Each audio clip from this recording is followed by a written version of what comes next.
For example, for the war, for the people you know. Okay, the praying, how it's supposed to be, the praying. I know it's only asked from God, but how? Just mention the name or what? I don't know. Okay, the prayers are given in the Quran. The prayer for the others, well, God teaches us how to do it. Okay. It says, for example, اللهم اغفر لنا ولإخواننا الذين سبقونا بالإيمان ولا تجعل في قلوبنا غلا للذين آمنوا. So it's always, you cannot ask forgiveness for a mushrik, for an idol worshipper. Because the example of Ibrahim, he asked forgiveness for his father. And this was wrong. Why is it wrong? Because God said, I do not forgive the idol worshipper. And you turn around and you say, please God, forgive this idol worshipper. This means you are not accepting God's decision not to forgive, never to forgive the idol worshipper who dies. By the way, a person who is an idol worshipper at the time of death. For example, I was an idol worshipper for a long time, but I repented. I discovered what the truth is. But if the idol worship is maintained until the time of death, then this is where it is unforgivable. It's finished. This guy, yeah. Even the Prophet Muhammad, and this is upsets a lot of people, he was an idol worshipper. And this is in the Quran. It says in Quran. See, and this shocks them. You know, they refuse to see it. They don't want to see it. But he repents, though. Of course. In fact, this makes a better teacher out of him, because I understand the mentality of the mushriks. Yeah. I understand how the people go before the saint and pray to the saint, because I did it. And for me, it was very valuable education. So this makes a better messenger out of Muhammad, that he was just like the rest of his society. Yeah, it's in Surah 40, verse 66. No? It says, I was stopped from worshipping what you worship when the clear revelations came to me. I mean, it's, yeah, 66 of Surah 40. Okay. They refuse to believe God. You know, they know better than God. They say, no, Muhammad was pure and beautiful. He never did anything like that. No, it says very straight in the Quran. There's some crazy guy, drunk transient. It says, وَوَجَدَكَ ضَالًّا فَهَدَى. Like you say, ضَالًّا. وَوَجَدَكَ ضَالًّا فَهَدَى. Right? So he was ضَالًّا, and God guided him. But they refused that. My father wouldn't accept it. I said, was he ضَالًّا or not? He said, no, he wasn't. I said, God says he was. Do you know better than God? You know, I tell him. It's amazing because he knows how to read Arabic. And yeah. And I always beg him to go learn Arabic more and more. Makes no difference. What did I tell you? See? Yeah, I know. You told me. My father, there is nobody who knows Arabic better than my father. I mean, he studied the nahu, the grammar, everything that has to do with the Arabic. He memorized the Quran since he was 8 years old. And he never lost it. What he says about that verse? وَجَدَكَ ضَالًّا فَهَدَى? He said he wasn't. But that says he refuses. I know. I said, you're telling God, I know better than you. I know Muhammad better than you. Okay. Yeah, absolutely. Listen to this question.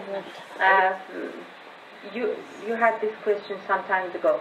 When somebody dies.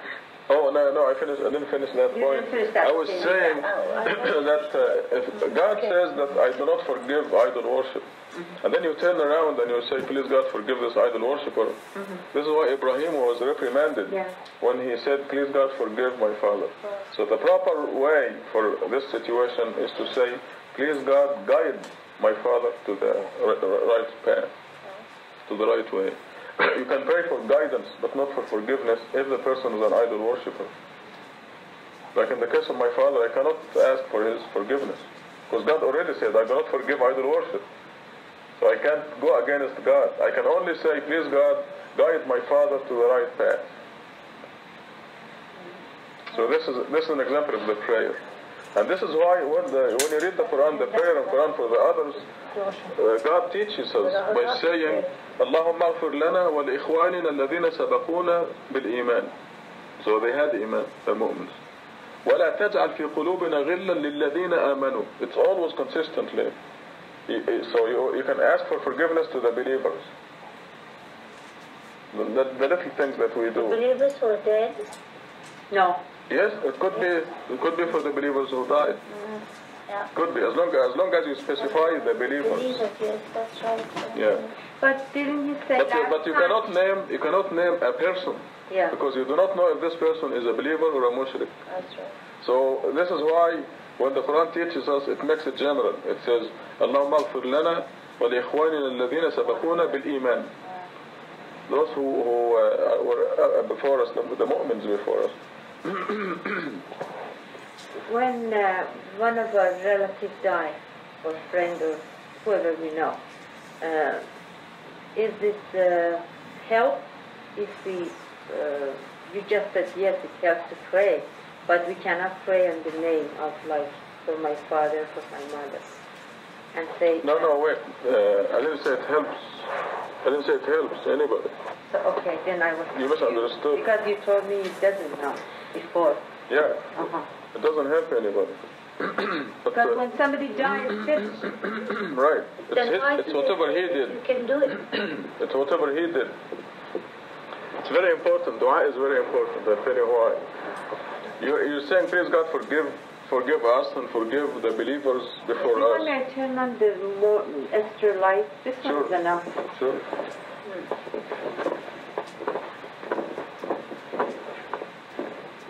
Yes, this is very important. Yeah, the dua is very important. I'll tell you why. I read, they have a question answer in a famous newspaper. No, you can do the other one, leave it the other one, so we can see the outside. Keep the outside light on. On? Yeah. Yeah, this way we see if anybody is coming at what. And I will leave that. I will leave this on and turn this off. This is the best effect. Here's we have a queen turning the lights off for us. No, the other one. Yeah. Yeah. Nice.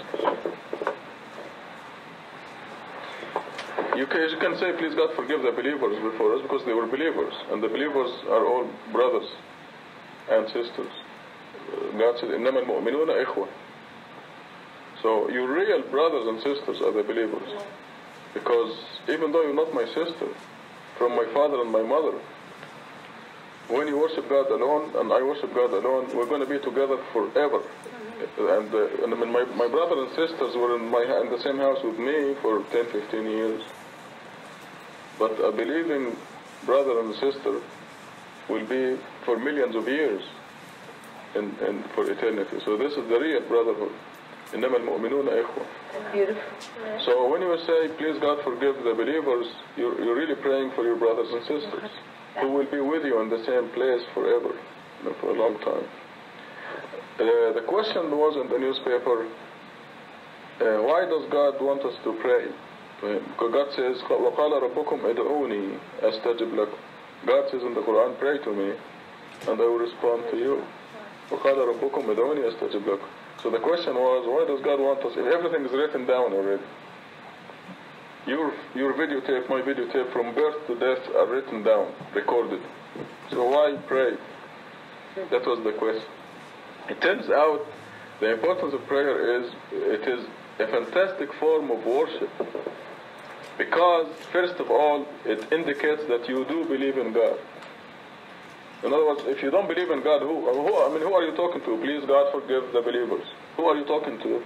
It indicates, it declares to Shaitan, God points at you and says, see, this person believes in me.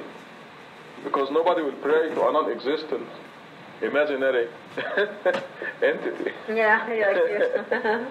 Nobody will pray to God if they didn't believe. When you say, please God, give me $1 million. Okay, even though it's a materialistic prayer, but it does indicate that you believe in God. It's the best form of declaring that the person believes in God. Please God, give me $1 million. Who are you talking to? To God. So this is the importance of dua. Please God, heal my sickness, Please God, remove the headache I have. So you're praying, it proves that you believe in God. This is why God says, وَقَالَ رَبُّكُمْ ادْعُونِي أَسْتَجِبْ لَكُمْ. Because every action that we do, God is pointing at us and say, see, he believes in me. He worships me.